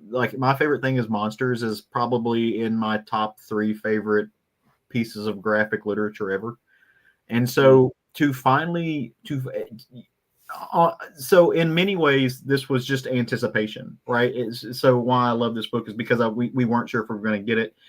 And because we needed closure. So that's one of the things that makes it one of my favorite books, but also because I thought it was very well done. And because I thought Emil Ferris finished what she started for the most part and continued on and told this very incredible story about this young girl who's growing up in 1960s Chicago, whose life and circumstances are just a hot mess, but who is intrigued by the world, who is curious and has a lot of life to her, and she is a weirdo, which I gravitate to because I think we all maybe not all, but I think a lot of us to some degree felt like that as kids. We were misfits. The reason she is a monster is because she knows she's different from everybody else. She's a lesbian. She's going to grow up to be gay or queer, at least somewhere on the spectrum. But she's not. She doesn't fit into again the nuclear family trope and stuff like that.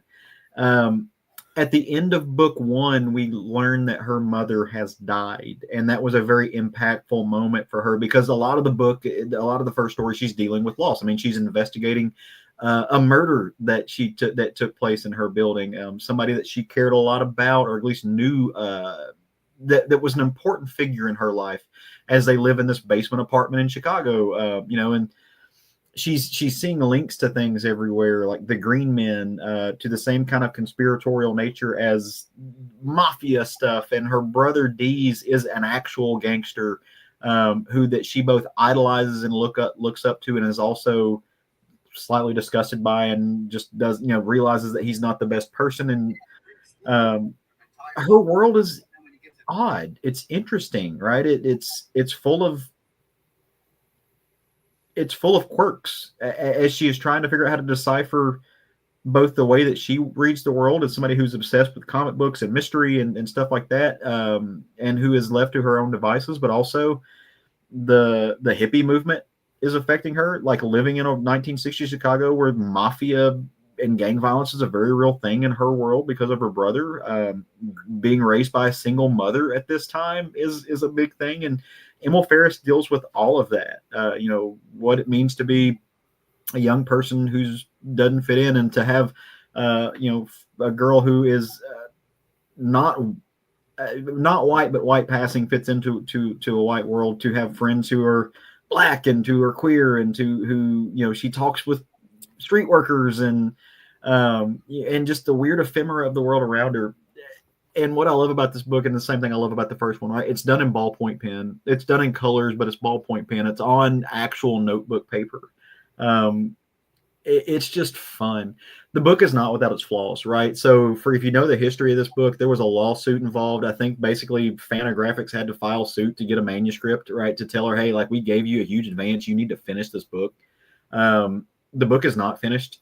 If you get to the last pages, it's left undone. There are things that are unpolished, but in some weird way that kind of adds to the provenance of the book. I feel like it gives something to it, because it's a story that's going to live with you, and you're always going to wonder a little bit, like, what other version of this was there, and what in a perfect world where she had wanted to finish this, or her hand had not been pushed, what would it look like? I don't know. It's got this little tchotchke characteristic to it that I find very unpolished and rough, and I like that, and I appreciate it, because I think it makes it gives it denies closure for a book that's really about somebody seeking closure, seeking acceptance, and something that's being finished. It's not going to give you that, but it does give you some really gorgeous art. So I really am glad we got this. It's absolutely stunning. Plot wise, again, she's still investigating murder. She's trying, like, the murder of Anka, who lives upstairs. She's trying to figure out where her brother plays in all of this, and she's realizing that he might be a bad person, even though she knows he's a bad person, but he might be a worse than bad person. And at the end of the day, she's just a little girl, right? She's a young person who's trying to figure out how the world is supposed to reckon with her. And she's lonely, and the book really shines through those moments. And I think it's incredibly heartfelt. I love it. Warts and all, unfinished portions of it and all. I appreciate that exists. Yeah. Great. All right. I haven't read the second volume yet. I can't wait. And that did come out from Fantagraphics, right? It did, yes. It's Fantagraphics. Yeah. Okay. Because there was another book where it was also like an advanced lawsuit, but it eventually ended up. It'll come to me like 5 minutes after we're done recording. Yeah. This wasn't like the last. I can't. I was also going to say, like, if you love the city of Chicago, whether you give a shit or not about comics, right? If you love this, which you wouldn't be listening to this if you don't, but if you love the city of Chicago, this book is all about Chicago, and the art museum is all in this. And they give love to Ivan Albright, who is my favorite painter. Like, I love Ivan Albright. The door is phenomenal.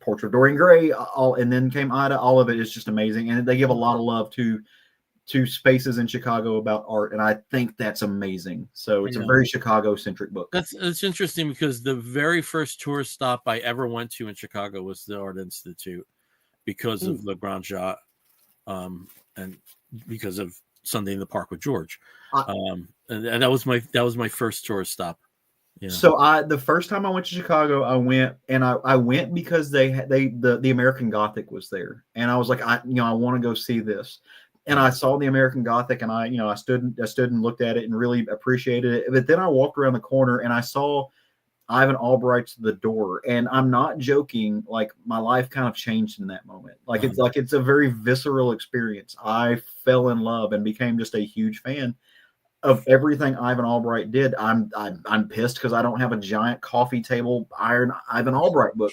It's my favorite thing. Like, there's like and I read a book about it not too long ago. There's like a concept where you literally fall in love with inanimate objects. Like it's not necessarily, it can be physical attraction, but it's definitely some type of attraction. It is something other than just you appreciate its use or whatever. I remember standing there and falling in love with Ivan Albright's paintings, with The Door. Like, something like my face felt flush, my blood was rushing, my heart was fluttering. It was like experiencing just a crush at one time about a painting. That's what Ivan Albright did to me, and I like to have him like show an appreciation in this book. Yeah.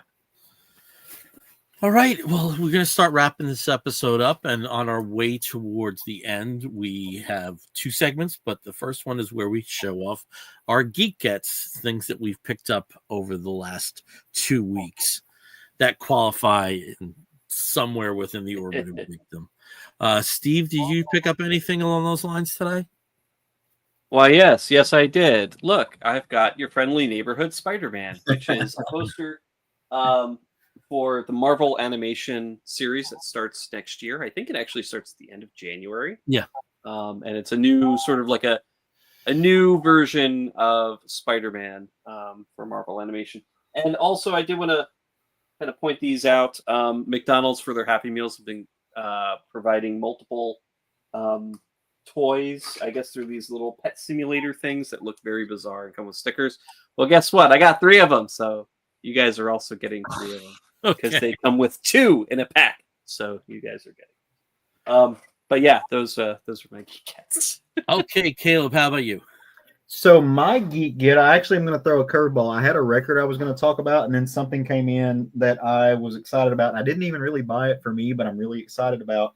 I got Baking Yesteryear for my husband, and I'm also going to get it. So if you're not familiar with this, Dylan Hollis is this guy who became famous, like a famous TikToker, because he would go and get all of these really antiquated cookbooks from like the baking books from everything from the Depression era. I mean, just early 1900s, late 1800s, and he would try them. And there's some weird recipes, and he just eats. And sometimes they work, sometimes don't. He's hilarious. He's family. He's queer as all get out, but it is hilarious. He actually reminds me of my cousin Toby in a really fun way, and I love Toby. So, but he just bakes, and it's all of these weird, fun things.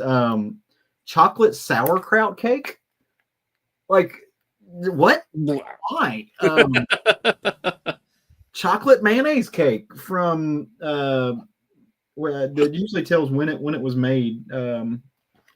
The 60s? Penguin icebox cake, magic ice cream. There's cowboy cookies, millionaire's pie. That was the 60s. Yeah, he has a 70s era. And so he just cooks all of these, like I said, old cookbooks and tries them out. It's funny. It's hilarious. Check him out on YouTube and stuff. He's also kind of cute for like a twink.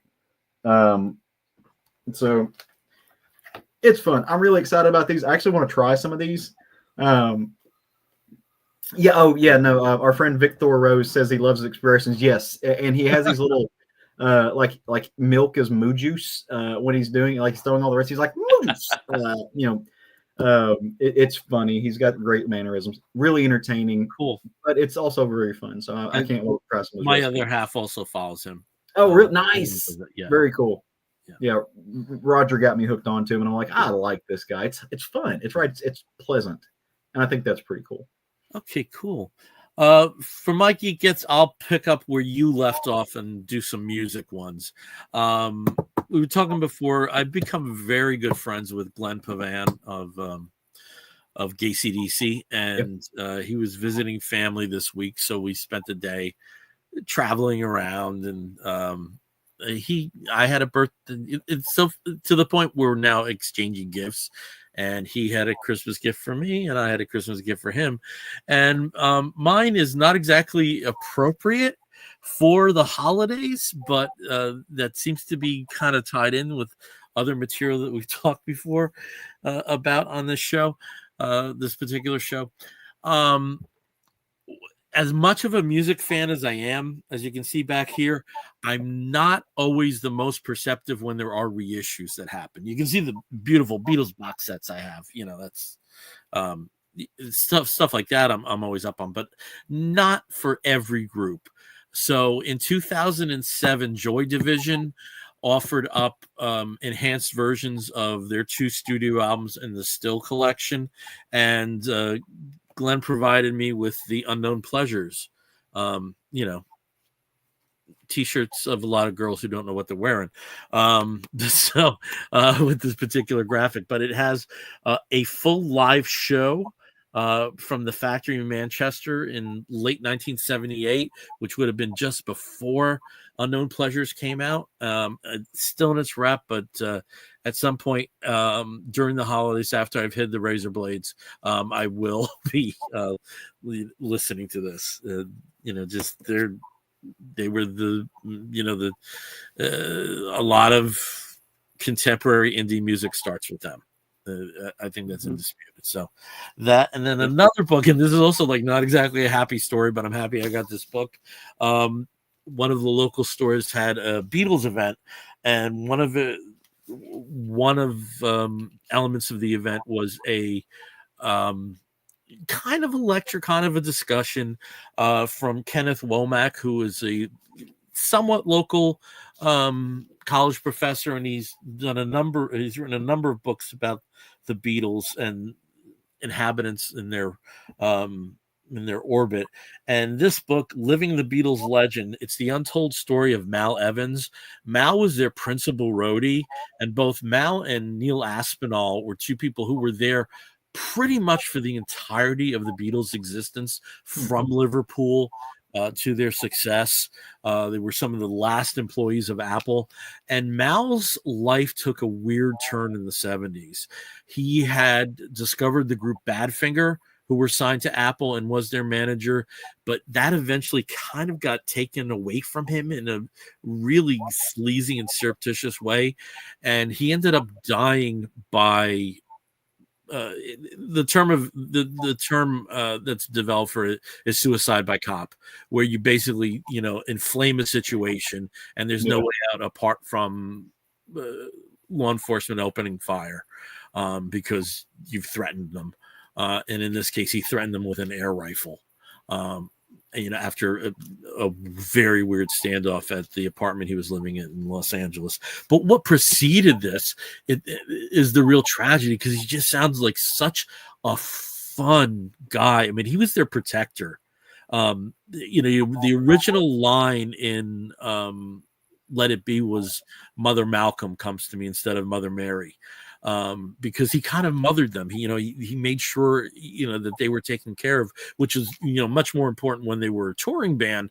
But he still kept that role up until around 71, 72, and some of the big frustrations with that he had with them was that they broke up, and he always felt that if they had just been able to get over a couple of hurdles, that at least as friends they could have gone on, and thankfully, you did see some reunification as time went on, but Mal didn't live to see it. And again, it's a downer subject, but what precedes the downer material sounds like a really fun and valuable guy, and really, really enjoying reading this. So those are my 2 Geek Gets. Yeah, very cool. Yeah, and then the Beatles dynamic. I've always kind of had a dark fascination with that. Yeah. I mean, I need to get this. So my boss at work, his name is literally John Lennon, and his family was. I mean, Lennon is his middle name, but obviously his dad and mom were Beatles fans, and so is he. I may get that book for him. I've actually got him a couple of comic books. He's not a comic book guy, but I've got him the Fifth Beatle and stuff like that, and he appreciated them. So I may get that for him. Okay, and he has other books, and he's and he pops up in a lot of Beatles ephemera, documentaries and things like that. And one thing he said that really spoke out to me was about Lennon's death, how it hit him harder at 41 than when it happened, because that was the length of Lennon's life, and just seeing that he didn't get to experience it was weird. It was like a second assassination at 41 for him. Yeah. It was an interesting way of putting it, and I just really I like his style as well, his writing style. It's very it feels like you're in the room with the people. So good stuff. All right, well, we're up to our final segment, and that segment is the Woofs of the Week. In the bear community, if you find a fellow attractive, you woof at him. And we do something very similar where we woof at something which may be comic book related, but it also may be a film or a TV program or charitable initiative, anything under the sun that we think you, fair listener or viewer, may be interested in sampling. I'll start as I always do with Steve. Steve, what is your woof of the week? Well, my woof of the week actually is for two things, but they're two of the same thing. And that is finales. So two of the shows that I love and have been watching for the past 5 years, 6 years for both ended this week. And that is What We Do in the Shadows and Star Trek Lower Decks. And both of them are just some of my favorite shows. They have such wonderful storylines, and I'm definitely going to miss them. But I do want to mention that Lower Decks had such an amazing, wonderful send-off that I think they're great. I think it was a good way to end it. Made me sad, but I'm like, it was a perfect way to go. And then What We Do in the Shadows, I'm not going to spoil it, but I will tell you that depending on how you watched it, you got different endings. And if you have Hulu access, you can see 3 of these different endings. And they're all absolutely brilliant. 2 of them are pastiches of horror movies. Well, not horror movies, but just movies in general, classic films. And one of them is an ode to Bob Newhart. Okay. And so very, very fun. And again, depending on how you watch it, you might get a different ending than other people. But if you do have Hulu, you can watch all 3. All right, cool. Thank you, Steve. Once Caleb takes his fingers out of his ears. No spoilers. He didn't spoil, tiny spoiler there. Yeah, I didn't hear it. Yeah, now, I'm up to see. So one tiny spoiler. I told you guys, I know what you were talking about. It took me so many tries to finally connect with What We Do in the Shadows. Watched it, could not stand it, just did not understand it for so long. And then finally in October, I finally tried to rewatch it for like the 14th time. And I was like, I get it now. And this actually is funny. And I'm up to season 4, so I'm working my way through things. Oh, you're almost done then. Well, have you gotten to Jackie Daytona of Arizona? Yes. Yes. Yep. Okay, so you're still Steve. What's your favorite What We Do in the Shadows moment? Oh my God. Probably. I think the first major Vampire Council. I think it goes back to the first season. The Vampire Council episode where they reveal all these celebrities as vampires was so brilliant. So brilliant. Yeah, that was really good. Or Guillermo basically going Van Helsing and slaughtering everybody. Yeah. I love when they go to so my favorite episode, one of my favorite episodes is the Underground Market. When they go to that and there's like the familiar fights. Great. It's so stupid. I think my favorite is the one where they go out partying with the Count. Yep. And Nandor takes the traffic cone. I'm a wizard. I fell out with that.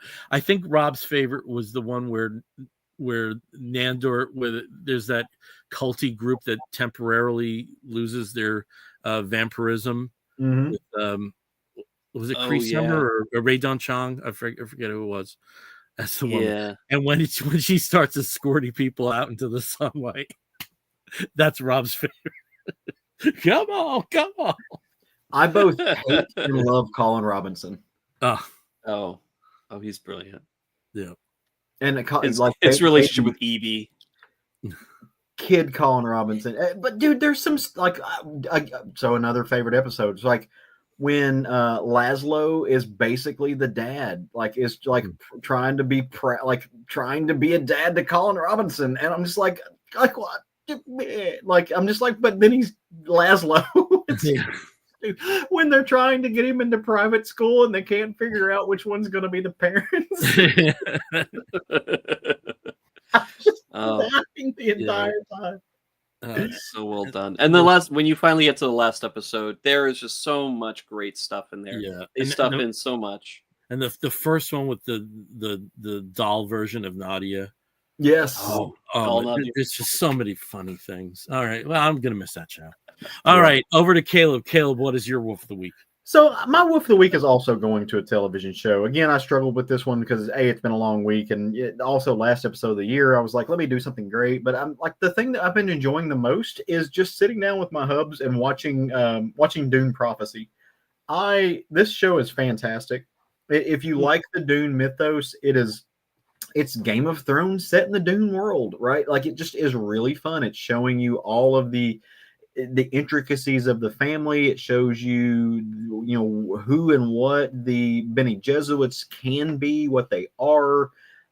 You see all the same family names, but it's showing you the birth of the Muad'Dib prophecy. My one hang up, if you even want to call it a hang up, is apparently this happens like 10,000 years before the Dune movie. And it's all the same. Like apparently nothing in this universe changes in 10,000 years. They develop no new technology. They're all just doing the same thing. And it's for 10,000, 10 centuries or 10 millennia. They are just the same. Like nothing advances or doing that. I'm just like at least in Star Wars, they show you some different ships, but like, oh, well, I don't like, okay, 10,000 years doesn't really make a difference to me.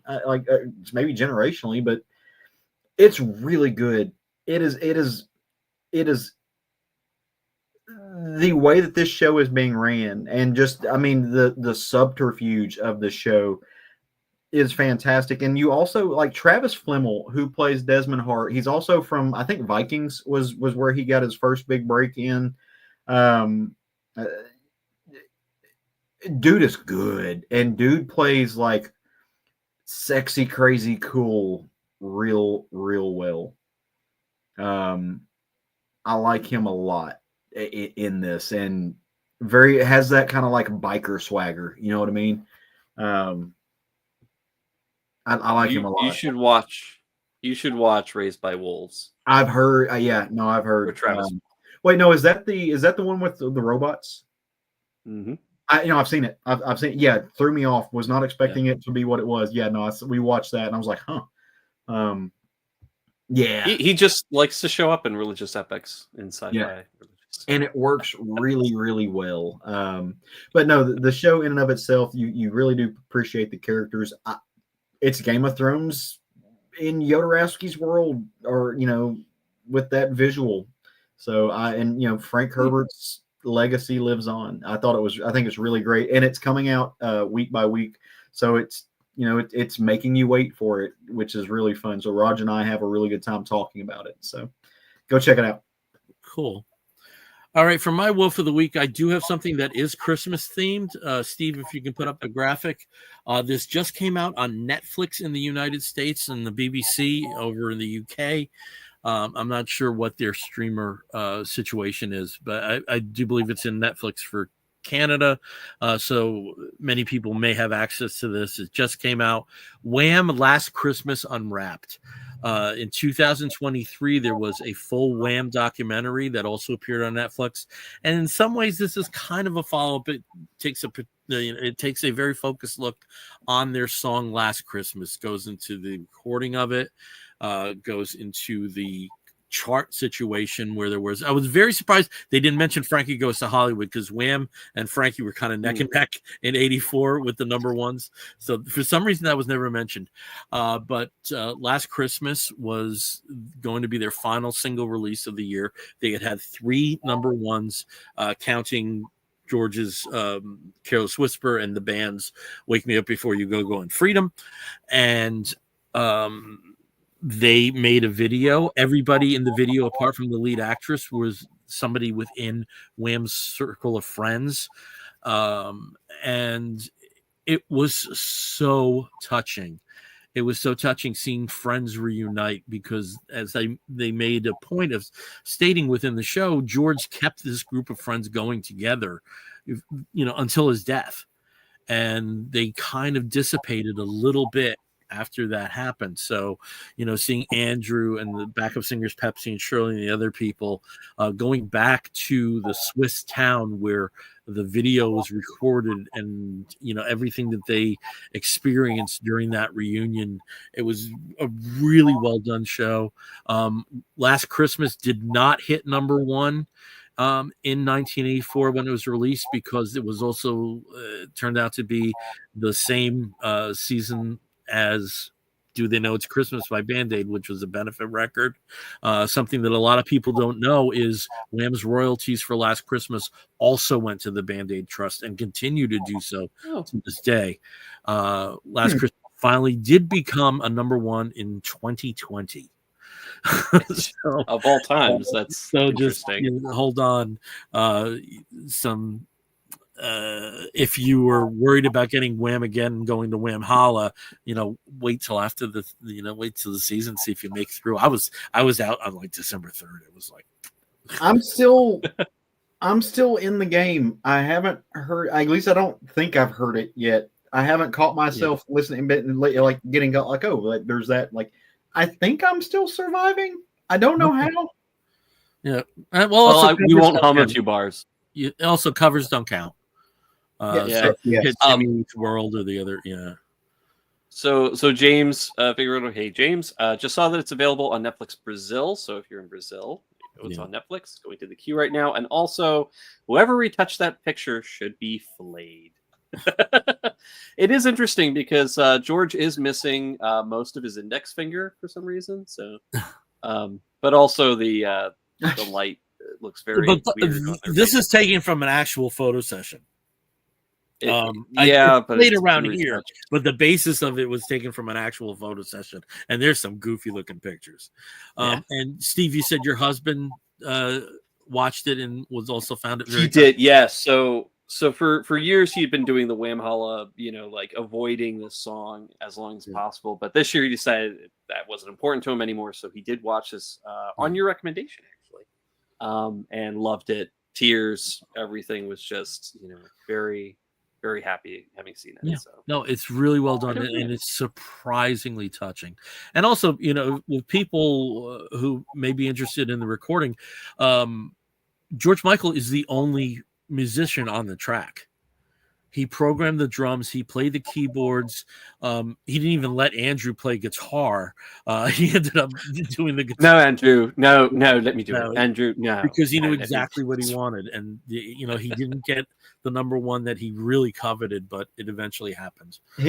George Michael does not get enough credit for being an amazing musician. He was really good. No, I think as time is going on, that's a little more apparent. Of just how much he did, because most of the, even the first Wham album, there are tracks on that first Wham album, like fantastic, like Nothing Looks the Same in the Light, which is a great track. If you've never heard it, please do. That's all him as well.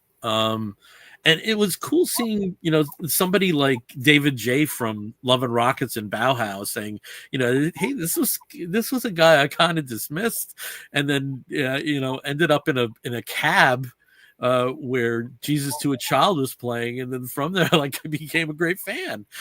So I do think that there is a reappreciation of the musicianship of George Michael. I think the other group that has benefited from that as time has gone on is Duran Duran. I think Yeah. they're also kind of being recognized for the excellent musicianship involved with that group as time has gone on. So I think Prince is at the top of that pile. Oh, no, I would not lump him in. Prince was always revered. Okay, maybe so. Maybe Yeah. I just never picked up on that No. before I knew it. I mean, even before he reached real success with 1999, that was there. I wouldn't lump him at all. And Okay. again, I have the benefit of being there. Sure. Yeah. No, he was always recognized for. Yeah. See, I always just again. Well, and to be fair, I did not grow up in a household or grow up in a scenario that listened to Prince. Like that was not a thing. And so I did not, really. Obviously, I'd heard the Batman soundtrack, but didn't discover him till later. But it was after I discovered him, and I was like, oh yeah, Prince is Prince. Like he's wrote all these or did all these amazing songs. And then it was like, oh no, he's like one of the top 10 guitarists of all time. Like dude's an amazing musician. Yeah. So I didn't realize it later on, but he always had the rep. Caleb discovers America like every day. So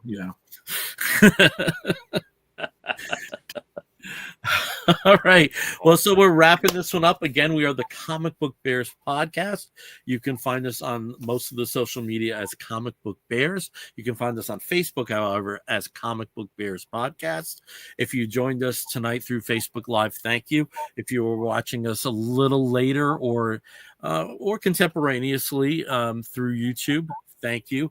Please like and subscribe. If you want to write to us, please do so by sending an email to comicbookbears@gmail.com. The next episode will be our 300th episode. We've made it to 300 episodes. So we don't know exactly what the format will be, but it might be special. Or it might be shit. I don't know. But we'll see. It depends if certain people say yes. Let's put it that way. So at some point in the new year, it'll be in January. Let's put it that way. We will be coming at you with our 300th episode. That blows me away because when the average lifespan of a podcast is 3.72 episodes. Yep. I that's something I'm proud of. So yeah. And that's it. Good. And happy holidays to everybody. Yeah, happy holidays, Yeah, happy happy Hanukkah, holidays. happy Merry Christmas, all that. Happy Kwanzaa, Yeah. happy solstice, Krista Kwanzaa. Yeah, however you want. happy Festivus for the rest of us. Happy Christmas. Yeah. Christmas Kwanzaa. Yeah. And a happy new year. Yes, and a happy New Year.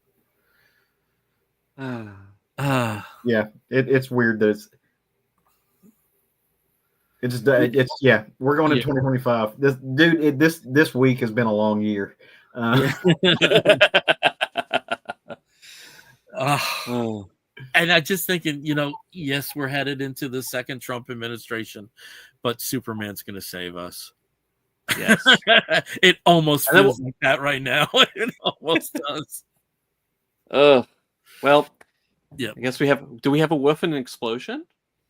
If you're listening to the audio version, and we'll be back we'll see you next year. We'll be back in a few weeks. Take care, everyone. Bye all. Bye. Woof, boom.